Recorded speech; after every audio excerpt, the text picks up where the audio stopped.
Hello everyone, कैसे हैं मेरे प्यारे स्टूडेंट? सभी बेहतरीन होंगे। आइए हमारे चैनल एन स्टार स्टडी में आप सभी का स्वागत है।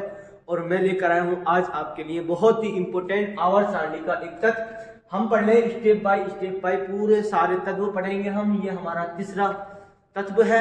तो हम पढ़ने वाले हैं क्या है, ये कौन सा तत्व है। इस तत्व को आप सभी जानते होंगे। इस तत्व का नाम है सोडियम, जो कि हम सभी यूज करते हैं, हर किसी के घर में यूज होता है। कौन सा? सोडियम।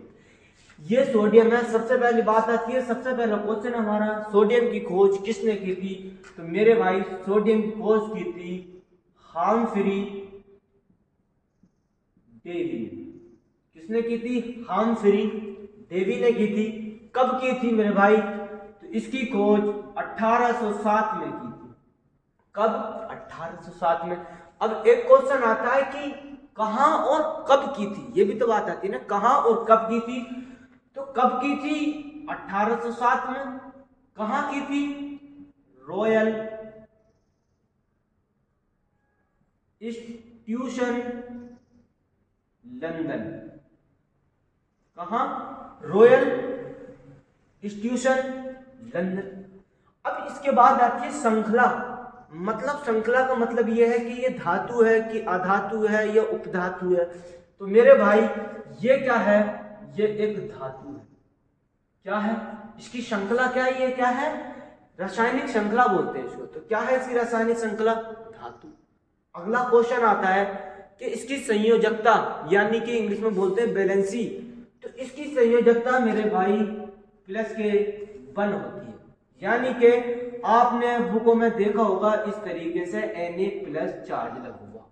तो इसकी संयोजकता, यानी कि ये आयन है, इसकी संयोजकता कितनी होती है मेरे भाई? प्लस के 1 होती है। यहां तक बात क्लियर। अब आगे क्वेश्चन बनता है कि कौन सा तत्व है ये। मतलब ये ठोस है, द्रव है, ये क्या है? तो मेरे भाई ये एक ठोस है। क्या है ये ठोस है। बहुत बढ़िया बात।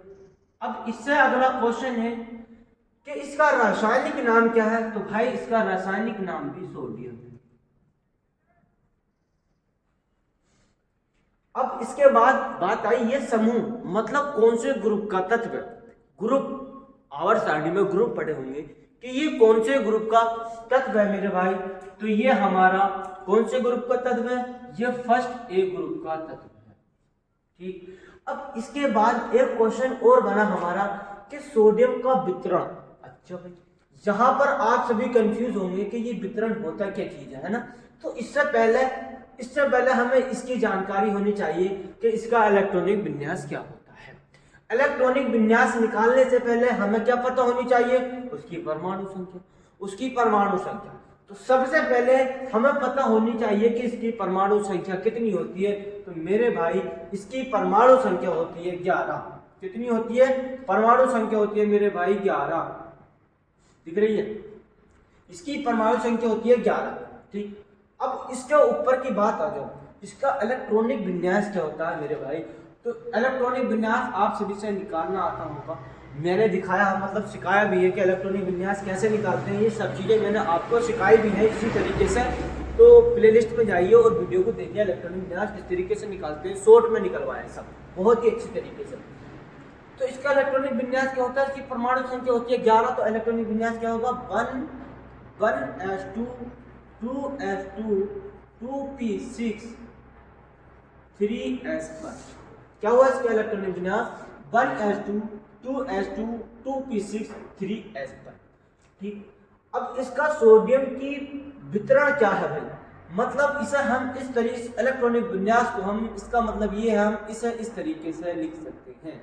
मतलब ये लिखने का मतलब क्या है अभी बताऊंगा, इसको रफ करके पहले ये पढ़ो।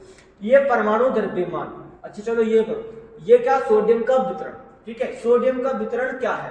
तो भाई हमारे पास क्या होता है? ये होता है हमारे पास एक, क्या होता है ये? एक न्यूक्लियस होता है। दिख रहा है ये होता है न्यूक्लियस।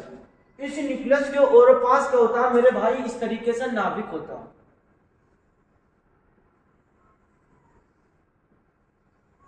देखिए दिख रहा है पूरा ही। ये एक नाभिक होता है। थोड़ा सा दिख रहा। ऐसे ये नाभिक, ये होता है नाभिक। ठीक, इसका मतलब ये है मेरे भाई, देखो अब इसके बाद ये नाभिक बनाती है। ठीक है, इस नाभिक का इसकी मतलब परमाणु संख्या क्या होती है, ये होते इसमें क्या होते हैं, इसमें होते हैं प्रोटॉन और न्यूट्रॉन।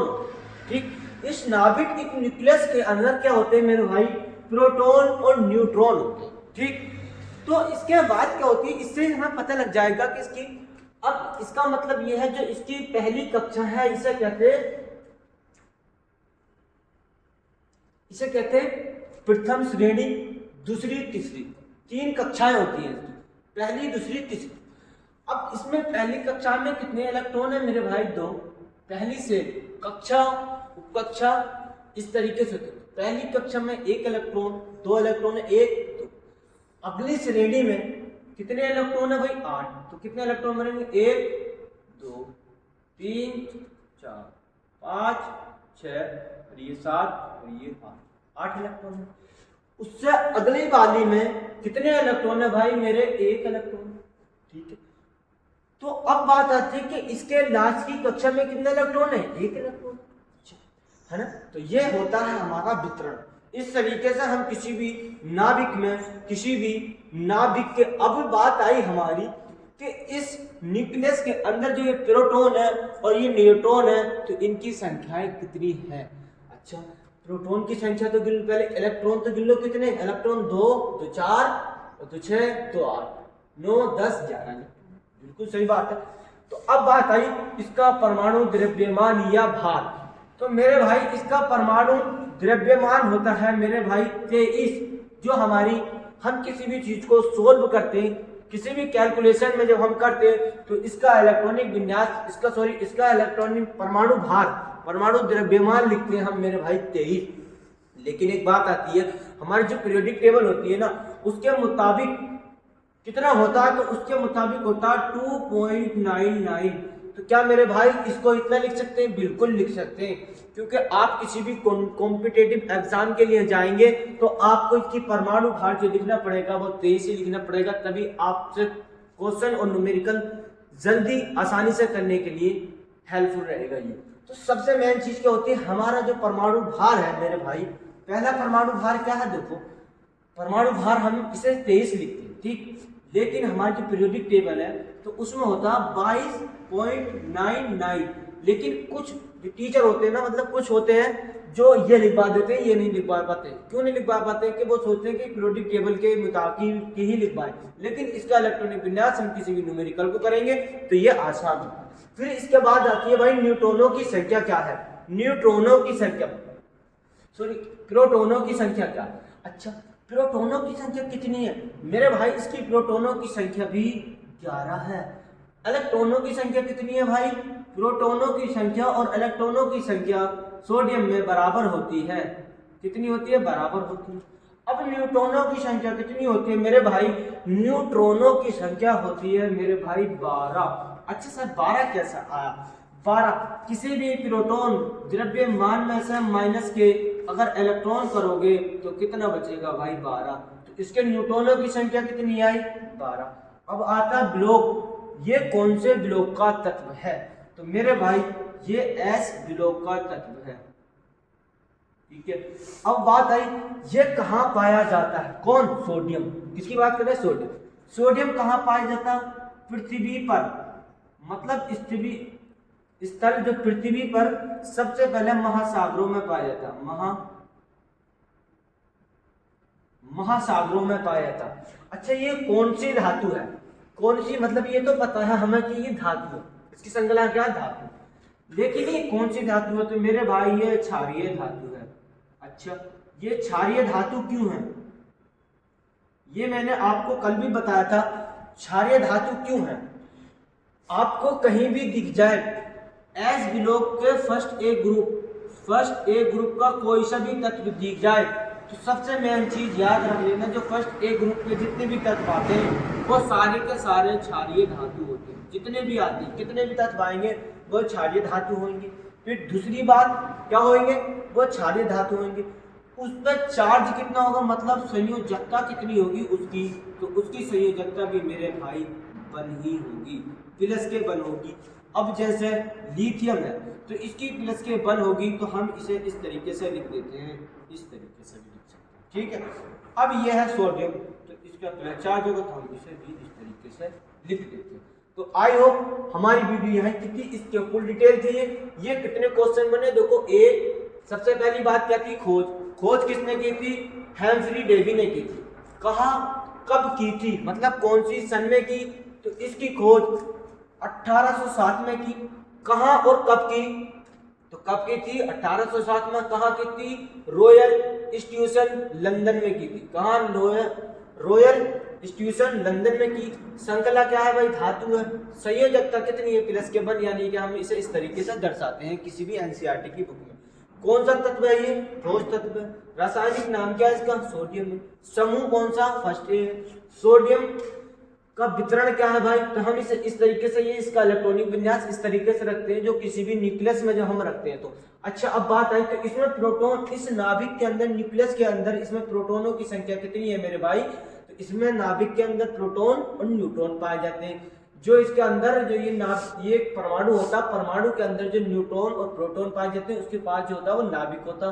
तो इसमें जो प्रोटॉन होंगे भाई वो भी 11 होंगे प्रोटॉन, और जो न्यूट्रॉन होंगे वो 12 होंगे, ठीक है।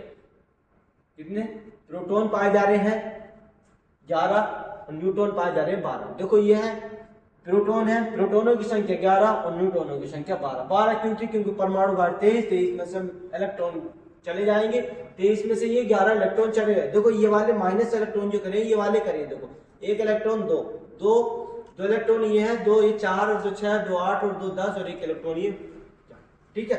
तो 11 में से जब 23 में से 11 जाएंगे तो कितने बचेंगे, 22। अब आता कौन से ब्लॉक का तत्व, तो ये एक्स ब्लॉक का तत्व, और ये कहाँ पाया जाता है, ये कहाँ पाया जाता है, ये पाया जाता है भाई, ये कहाँ पाया जाने वाला तत्व है, तो ये पृथ्वी पर जो स्थलीय होते हैं महासागरों में पाया जाता है। तो आई होप ऐसे एक एक तत्व को बेसिक से पढ़ने के लिए हमारे चैनल को सब्सक्राइब करें और वीडियो को लाइक करें।